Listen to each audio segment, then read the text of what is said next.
And there I was the girl from Suits. This One's Wife, the theatre of the absurd. Maureen Callahan writes in the Daily Mail, providing her observations in relation to the Nigerian leg of the World Privacy Tour. How's that for a non-royal royal tour? A whiplash 72-hour visit to Nigeria saw Harry and This One's Wife as if on official business, as though they were still working royals, pressing the flesh in pursuit of soft power. I'm sorry. Wasn't Megxit spurred in no small part by their desire to avoid such ceremonial drudgeries? Indeed it was. Hypocrisy. By what the gruesome twosome clearly saw as the pointlessness of diplomatic photo opportunities, ribbon-cutting speeches given in drab rooms to little effect. Indeed. And the fact that they've had to go back to that is, as I have explained, evidence that they have failed. I can't believe I'm not getting paid for this. That was This One's Wife during her official 2018 royal tour of Australia, as reported by Valentine Lowe in his book Courtiers. Although she enjoyed the attention, fuel, Lowe wrote, This One's Wife failed to understand the point of all of these walkabouts, shaking hands with countless strangers, lack of accountability. Walkabouts are looking pretty good right about now, aren't they?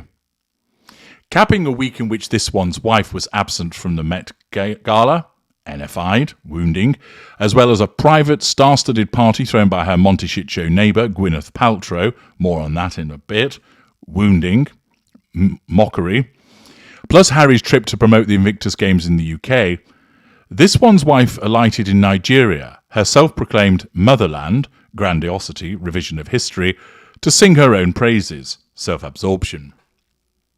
Yes, that's exactly what one should call a foreign nation, when one's husband, a prince of the blood, has just been seemingly shunned by his father the king and his entire family in his actual homeland. A country that This One's Wife has not stepped foot in since the Queen's death, aside from the VIP lounge at Heathrow, where she's greeted her husband en route to Africa. But hey, This One's Wife is 43% Nigerian, according to her self-reporting, revision of history, which in her mind, delusion, makes her Nigeria's people's princess. After calling Nigeria my country, ever subtle, extension of self, This One's Wife lavished praise upon herself under the guise of complimenting her host nation. Of course, no individual quote was directly cited.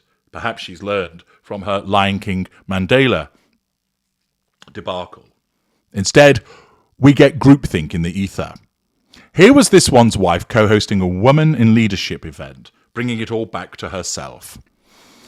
What has been echoed so much in the past days? Oh, we are so not surprised when we found out you are a Nigerian. It is a compliment to you, because what they define as a Nigerian woman is brave, resilient, courageous, beautiful.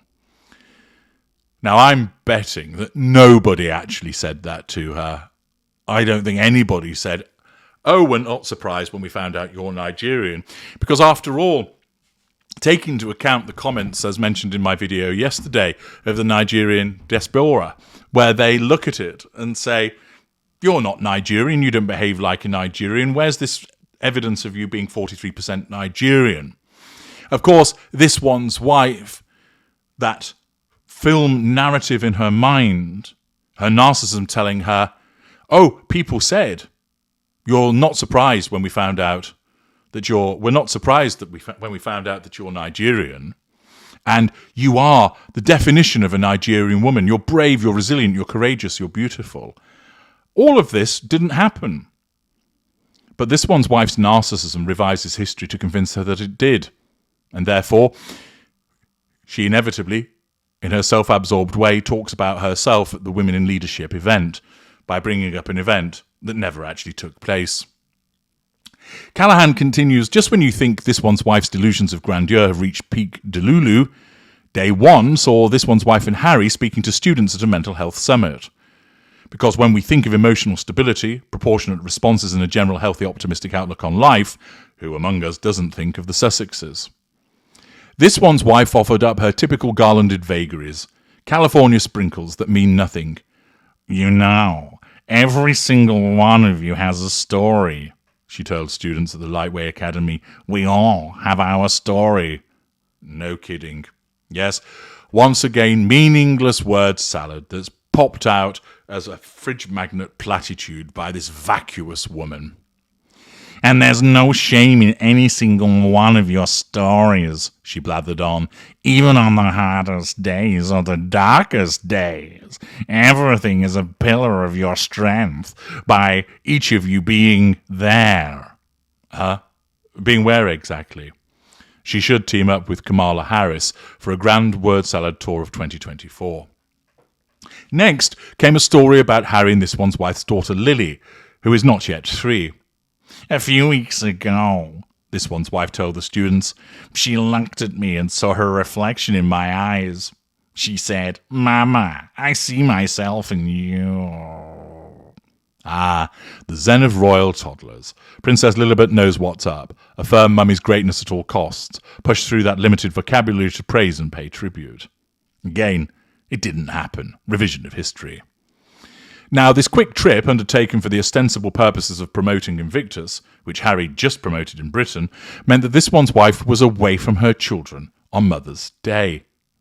No matter. It feels appropriate, This One's Wife said, that although we, of course, are missing our children, I'm missing my babies. It feels very appropriate to be in the motherland and amongst family. Flattery. If that isn't a slap in the face to King Charles, who was too busy to see his younger son, and to Prince William and Princess Kate, who have all understandably kept a firm distance, well, what is? Charles and Kate, of course, are fighting their own cancer battles, yet hardly not a word of kindness from This One's Wife amid her in-law's own hardest days or darkest days. Not a nod to everything being a pillar of their strength. But remember, everyone, as This One's Wife always says, be kind. Back to This One's Wife's reply during her Socratic exchange with Lily. I thought, yes, I do see me in you, and you see me in you. This One's Wife told the students, but as I look around this room, I see myself in all of you as well. Vintage Markle. Me, me, me, me, me. Have I told you about me? Self-absorption. It calls to mind, all too painfully, her acceptance speech at the Ms. Foundation Awards last year, which I recorded as a service to humanity. Never forget, This One's Wife entered the ballroom through a rental car office. That's our Duchess of Hertz. Ms.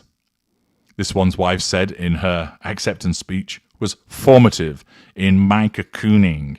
It piqued my curiosity, and it became the chrysalis for the woman that I would become and that I am today. Equally unhinged was Harry reviewing Nigerian troops, standing at attention as if he hadn't been stripped of his official military titles upon stepping down, as if King Charles hadn't officially named William Colonel-in-Chief of the Army Air Corps, Harry's old unit, and a title he would otherwise have been given on the very day Harry spoke at St. Paul's last week. And for all the gripes Harry makes about needing taxpayer-funded security in the United Kingdom, these two multimillionaires benefited from government-funded security in Nigeria, despite 87 million Nigerians living below the poverty line. But Harry and This One's Wife are icons of social justice, of equity and fairness everywhere. Hypocrisy. It's the theatre of the absurd at House Sussex, cosplaying as the royals they so otherwise seem to despise. This One's Wife swanning about in ill-fitting dresses that fairly sweep the floor. Can this woman add a stylist, a tailor, and maybe a speechwriter to her LinkedIn search? If only Harry and This One's Wife could have played the long game, it would have been This One's Wife front and centre at the most glittering events, generating tons of goodwill, stepping in for sick royals. It would have been This One's Wife accepting, say, Tom Cruise's outstretched hand at the next Top Gun premiere, or sitting front row at the BAFTAs, wearing the crown jewels. Alas, it's faux royale with cheese, wherever they'll be accepted. Compare this to an event much closer to this one's wife's home, a glamorous, invitation-only outdoor event dinner thrown by Gwyneth Paltrow at her Montecchio estate, celebrating a collaboration between Goop and the Italian luxury brand Loro Piana. Per a Vogue dispatch just before the Met Gala, Gwyneth's guest list included Oprah Winfrey and Ted Sarandos, head of Netflix. Maybe this one's wife's invite got lost in the mail. Think about it. This one's wife's new lifestyle brand, American Riviera Orchard, is a pale, content-less imitation of Gwyneth's Goop. This one's wife so wants to be Gwyneth, messy buns and sun-kissed California glamour, all mixed with aphoristic, merchandisable self-help, character trait acquisition. The kicker, Gwyneth isn't even likable, but she's a success nonetheless. If only this one's wife could square that circle, how frustrating that must be for her. As for Oprah, well, she's kept her distance ever since this one's wife levelled these royal racist claims, the same one Harry backtracked last year. Netflix's Sarandos effectively cancelled Harry and this one's wife's reality docuseries deal, but has greenlit a dubious cooking show hosted by Markle. Awkward cocktail hour chatter, that. And American Vogue, which is yet to give this one's wife a cover, issued that glowing report from Gwyneth's star-studded event, throwing A+ shade all the way. Calling Gwyneth's dinner party a note-perfect evening outdoors, surrounded by lemon trees, the magazine noted that the meal was in keeping with Montecchio's reputation as the American Riviera. Ha! If this one's wife sent Gwyneth one of her limited edition jarred jams replete with peeling stickers and bruised lemon surrounds, well, it seems Vogue was kind enough not to mention. As our discount Duchess once said, be grateful for the little things. Accordingly, an opportunity to break down more evidence of her narcissism in action by reference to that recap from Maureen Callahan. Quick dive below the line to see what people think about all of that. Diane from Kansas in the United States. First, Lily never made the statement. This one's wife is so happy to repeat. Lily is not even 3 years old. There's no way she possesses that degree of self-awareness. Second, it's always about this one's wife. 24/7, 365 days a year, it's always about her, which is difficult to reconcile with her appalling fashion sense. This tour was not the first time. It's been a continual parade of bad choices. Third, she couldn't make it as a working royal because she refused to acknowledge her role and realised that she was working for the firm. OMG, LOL, WTF from Denver in the US. This one's wife has absolutely no intention of making jam, slinging merchandise on a website, or building up American Riviera Orchard, retirement homes, into an international brand. Her plan is to unilaterally circumvent the late Queen's demands and install a half-in, half-out arrangement with the royal family, whether they sign off on it or not. That is what this tour was all about, to demonstrate to the royal family that they are needed and the Commonwealth needs her and Harry to survive. Archibald too from Norwich in the UK. When this one's wife does a speech, I don't understand what she's talking about half the time, or is it just me? It just seems to be words. Any words will do. Beautifully Me replies, absolutely word salad. Smirks. I remember all the vitriol dished out to Jeremy Clarkson for opinions which are now commonplace to the point he was almost cancelled. Turns out he was only ahead of the curve. Prim and proper adds, as was Piers Morgan. Guitar Gallon cover. We saw nothing of Nigeria on this tour, nothing of their culture or traditions. Nigeria was not honoured or highlighted in any way. She might as well have been in the United States. It was all about this one's wife in various outfits, mostly unsuitable and badly fitting as usual.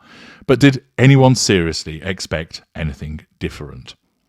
Cat 2 adds from Atlanta. And on a side note, she's looking really old and rough. Dreams of Manderley. This one's wife will receive her due once William becomes king. Just you wait.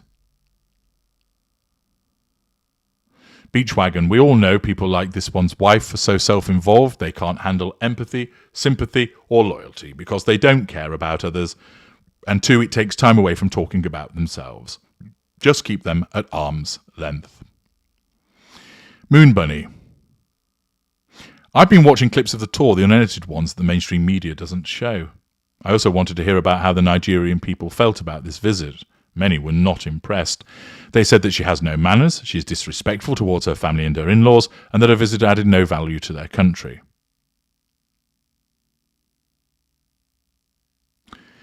Thus, the usual comments criticising this one's wife as you would expect, and more evidence, of course, of the way that she behaves, as ever, governed by her narcissism.